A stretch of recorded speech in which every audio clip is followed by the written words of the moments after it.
자, 그럼 오늘은 김도호 멘토와 함께합니다. 멘토님 안녕하세요. 네, 안녕하세요. 네, 오늘 시장 좀 특징적으로 짚고 가야 될 부분이 있을까요? 어떻게 보세요? 뭐 큰 건 없고요. 네. 이제 수급이 코스닥에서 약간 네. 코스피로 좀 이전하는 느낌이 드는 부분이 조금 네. 있을 것 같은데 큰 부분은 아닐 것 같습니다. 일부 일시적으로 좀 나오는 현상으로 좀 볼 수 있을 것 같고요. 역시 코스피도 계속 맴돌고 있었던 부분이 있었지만 대형주의 어떤 흐름성이 자동차 쪽에 오늘 오전에 좀 매기가 돌면서 조금 반응은 있었습니다만 오히려 수급이 꼬이는 현상만 나타나지 않았나라고 생각이 됩니다. 코스닥 섹터 순환에 초점이 맞춰져 있다가 갑자기 이제 미국의 증시에 조금 긍정적인 내용으로 인해서 좀 변화한 모습 보여줬는데요.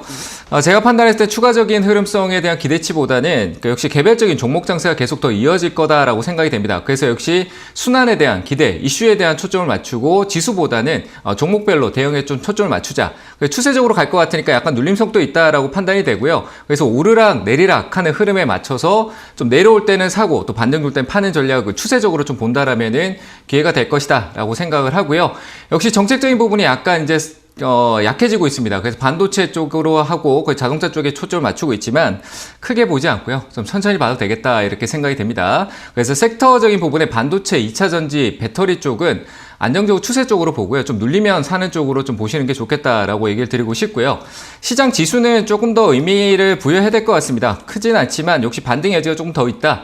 코스피 같은 경우는 2820포인트대 정도까지 반등 여력이 더 있으니까요. 거기까지 조금 더 유지하면 좋을 것 같다라고 생각되고요. 코스닥은 지수보다는 종목별 대응이 맞다 이렇게 보여지고 적은 추가적인 상승이 더 있다라고 의견 드리면서 오늘 지수를 여기까지만 보도록 하겠습니다. 네, 자 그럼 오늘 시장 점검을 좀 해보셨는데요. 시장 조금 더 자세하게 저희가 한번 들여다보도록 할게요. 섹터별로 좀 점검을 해야 될 것 같은데 자동차주를 그동안 참 많이 모아갈 수 있는 섹터다라고 말씀하셨잖아요. 네네. 요즘 뭐 흐름이 좀 나쁘지가 않은 것 같아요. 자동차주들을 어떻게 보세요, 멘토님?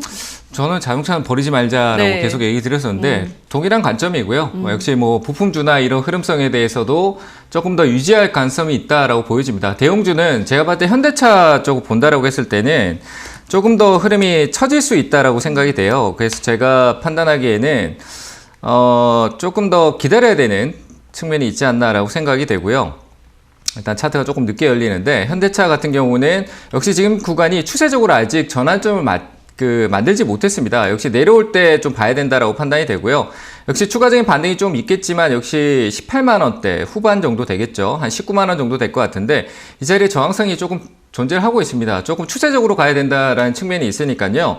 반등을 주더라도 조금 이쪽에서 가지고 계신 분들 제가 한 번에 보다는 조금 적립식으로 가자라는 의견을 많이 드렸었는데 그 부분이 계속 유효하다라고 보시면 될 것 같고요. 한 번에 들어가기보다는 좀 분할로 모아가는 전략이 좋다라고 생각되고요. 시장은 변수가 아직 거시적인 부분에서 좀 큰 틀에서 이 정치적인 색깔을 아직까지 많이 유지하고 있습니다. 러시아 사태가 조금 진정된다라고는 하지만 아직까지는 좀 불안 요소가 있기 때문에 좀 천천히 호흡을 여유 있게 봐야 된다는 거 좀 참고하시고요.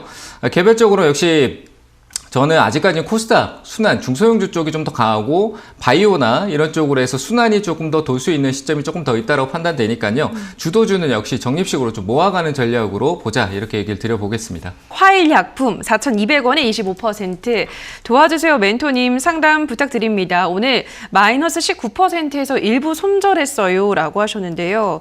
예, 화일약품 지금 4,200원에 보유를 하고 계신데 3,500원 그래도 어제 오늘 좀 급등이 나오고 있는데 손절을 좀 했다고 하네요. 이제 남은 물량 가지고는 어떻게 해볼까요? 네, 일단은 남은 물량은 좀 잘하신 것 같아요. 이건 비중을 좀 줄여주는 게 맞는 것 같다라고 생각이 되고 나머지는 좀 들고 계셨다가 저는 추가 반등이 조금 더 있을 것 같아요. 오늘 거래 나오는 거 보니까 그 위쪽으로 한 4,300원 정도 오면 이제 매수가 오면 조금 더 줄이시고요. 그리고 나머지는 한 4,500원까지 저는 홀딩 의견 드려보겠습니다. 뭐 급등성 나왔는데 단방에 죽지는 않을 것 같고요. 이전에 있던 가격대까지 회복력이 있어서 근데 4,300원 매수가 부분이 좀 저항이 있는 것 같아요. 그래서 이 구간에 지금 이슈가 되는 부분이 마리아나 이슈로 타고 올라가는 부분이 있으니까 단발성은 아닌 것 같아요. 그래서 향후에 조금 더 추가적인 상승 여력을 이슈로 붙일 것 같다. 눌림이 있더라도 한번 규적 반등이 더 있을 것 같으니까요. 4,300원까지 홀딩해도 될 것 같습니다. 그래서 4,300원 정도 오면은 나머지도 매도하는 전략 가져가시길 바랍니다. 댓글이 센스K님께서 명신산업 26,700원에 10% 상담 부탁합니다 라고 하셨는데요. 네, 명신산업도 참 지지부진하네요, 멘토님. 요거는 어떤 전략이 필요할까요? 그만큼 기대가 큰 거죠. 네. 그만큼 개인 투자자분들 관심도 많고 기대도 크고 뭐 테슬라 관련주이기도 하고 맞아요. 그 자회사 시몬테크가 또 미국에서 또 얘기가 나오고 있으니까 저는 괜찮다라고 봅니다. 일단은 26,700원 홀딩 의견 드리고요. 자동차 지금 올라가지 않는다라고 신경 쓸 필요 없을 것 같고 향후에 이제 국내에 대한 뭐 아직 미국에 이제 그 자동차 업체 완성차 생산에 대한 내용성도 있긴 합니다만 조금 먼 얘기죠. 하지만 저는 괜찮다라고 생각이 되고요. 조금 흘러내리는 감은 있지만 조금 가파르게 1월달에 내려와 준 게 오히려 기회가 될 수도 있다. 뭐 계단식으로 조금 더 떨어질 수 있다라고도 보겠지만 그거는 정말 매수의 기회일 거라고 생각을 하고요. 현재 흐름에서는 좀 반전이 필요하고 추가 매수보다는 역시 매수가까지 한 26,000원 정도까지 회복력을 기다리는 게 맞을 것 같습니다. 그래서 지금은 물량을 늘리기보다는 조금 반등, 추세 전환을 조금 기다리는 쪽이 좋을 것 같고요. 역시 26,000원짜리까지 반등 여력이 있다. 그래서 홀딩 의견 드리고 그 자리에 오고 난 뒤에 다시 내려와서 반등을 만드는 추세 전환 흐름이 좀 필요하겠죠. 지금 약간 처져 있기 때문에 그 흐름까지 시간이 아주 일부 오늘 상반기권에서 뭐 자동차가 더 이슈가 되면은 가겠지만 한 번쯤은 시간이 조금 걸리지 않을까. 한 5월달, 6월달 정도까지는 유지하는 쪽으로 의견 드려보고요. 한 27,000원대, 6,000원대 정도 오면은 전화로 다시 상담 문의 주시길 바랍니다. 홀딩 의견입니다.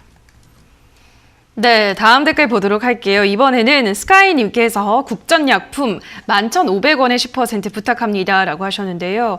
예, 국전약품. 이것도 그 치료제를 개발을 하고 있죠, 멘토님? 네. 국전약품. 한 번 더 이제 또 튀어 오를까요? 어떻게 보시나요? 작년에 너무 많이 올랐어요. 이건 기술적 네. 반등에서 끝날 가능성이 크다라고 좀 생각이 되네요. 11,500원이면 올 수 있어요. 매수가 매도 의견 드릴게요. 이거 고민할 거 없어요. 이거는 앞에 시세가 작년하고 그전 연도 이제 코로나 때 이후부터 해서 시세가 워낙 컸었습니다. 그래서 대시세가 이미 나왔다라고 판단되고요.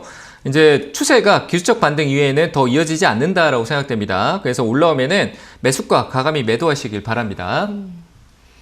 네, 저희 이렇게 실시간으로 여러분의 종목 고민 해결 도와드리고 있습니다만 저희가 방송에서 전해드리는 내용은 투자 판단에 대한 조언일 뿐이라는 점 유의해 주시고요. 니은님께서 보성파워텍 8,670원에 25% 상담 부탁합니다라고 하셨는데요. 또 좀 따라잡으실 것 같아요. 이렇게 가파르게 올라가는 구간에서 어떻게 해볼까요? 자, 매수가만 봐도 8,670원이면 네. 이거는 제가 저번에도 얘기했던 하이스틸이나 내동매매잖아요. 맞아요. 그죠? 예. 내동매매입니다. 내동매매의 결과는 반드시 좋을 수가 없다. 그 순간에 달콤함은 분명히 옵니다. 달콤할 수도 있고 상한가를 먹을 수도 있고 아주 행복할 수 있어요. 근데 그 매매가 내가 한번 성공함으로 인해서 내 습관처럼 매매가 이루어질 때 그게 이제 계좌가 우리가 흔히 얘기하는 박살이 납니다.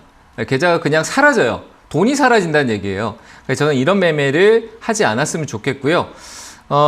이거는 제가 봤을 때 매도 의견 드리겠습니다. 이거는 고민하지 않고요. 그냥 매도 의견 드릴 테니까 원전 아무리 좋아도 그게 이미 반영이 다 됐습니다. 그래서 저는 이거는 그냥 과감히 손절 의견 드려보도록 하겠습니다.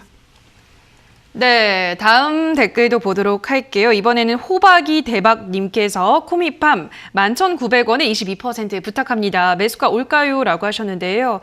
요즘은 뭐 흐름이 좋습니다만 매수가까지 가능할까요? 네, 뭐 이게 흐름이 좋은 거 맞나요? 저는 조금 그래요? 의문점이 조금 드는데 최근에 조금 올라오는 거는 있는데 개인적으로 역시 똑같습니다. 바이오에 실적 없는 기업은 저는 기대치를 주지 않습니다. 그래서 저한테 상담하는 부분에서 뭐 제가 바이오가 부정적이다라고 하시면은 상담 문의 안 하셔도 되고요. 그만큼 제가 바이오가 개인 투자자분들이 상처를 받는다라는 거를 알고 있기 때문에 얘기를 드리는 거예요. 그래서 바이오 투자에는 굉장히 부정적이고요. 뭐 일단 뭐 세력이라는 주체의 흐름은 있겠지만 그 반등으로 저는 빠져나오는 전략이 맞다라고 생각이 됩니다. 그래서 위쪽으로 올라오면은 이거는 9,900원을 돌파하게 되면은 그 흐름을 만들려고 하고 있는 것 같은데 강한 흐름이 한번 나올 거예요. 그래서 매수가 근처 한 11,300원 정도 기술적으로밖에 대응이 안 돼서요. 11,300원 매도 의견 드리도록 하겠습니다. 네, 다음 댓글 보도록 할게요. 이번에 리미님께서 휠라홀딩스 33,600원에 10% 사자마자 떨어집니다. 라고 하셨는데요. 예, 좀 많이 떨어지고 있긴 해요. 이 종목도. 어떤 전략이 필요할까요? 네, 이건 추세죠. 추세적인 흐름이기 때문에 방향성 전환하는데 시간이 조금 걸릴 것 같네요. 뭐 나쁜 건 없습니다. 이 기업이 뭐 나쁘거나 문제가 있는 건 아니고요. 흐름의 차이인 것 같다라고 생각이 되고 일단 매수가가 33,600원 그리고 높지 않아요. 갑자기 툭 떨어지긴 했어도 의류 쪽이나 관련된 부분 ODM 업체들의 그 위탁 생산 업체들의 저는 항상 바이오든 뭐든 그 위탁 생산에 대한 부분, 화장품도 그래요. 위탁 생산 기업들을 좀 많이 봐야 되고요. 위탁 생산에 대한 캐파에 대한 부분들을 좀 봤었을 때 의류 쪽은 괜찮다.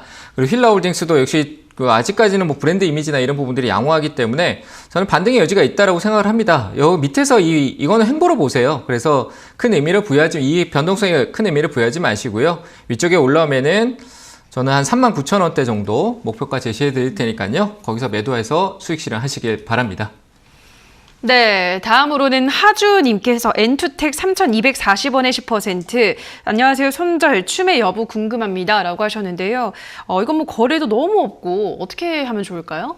추매는 없고요. 예. 반등 나오면 2,000, 뭐 길게 얘기 드릴 것도 없네요. 이 기업에 대한, 이거는 반등은 있을 것 같아요. 한번 만들 텐데, 이거 기업 리스크에 대한 부분들은 보이진 않는데 참 지저분하네요. 뭔가 흐름 자체가 좀 그렇게 보이고요.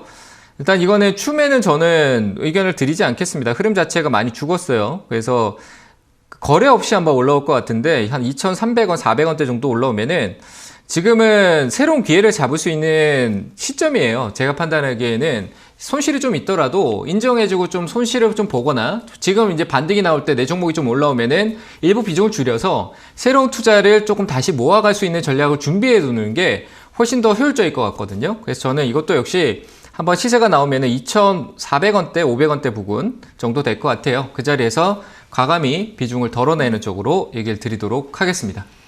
네, 자 여기까지 오늘도 많은 분들의 상담 도와드렸습니다. 오늘도 한 분 한 분 꼼꼼한 상담 도와주신 멘토님과 먼저 인사를 나누도록 할게요. 멘토님 고맙습니다. 네, 감사합니다.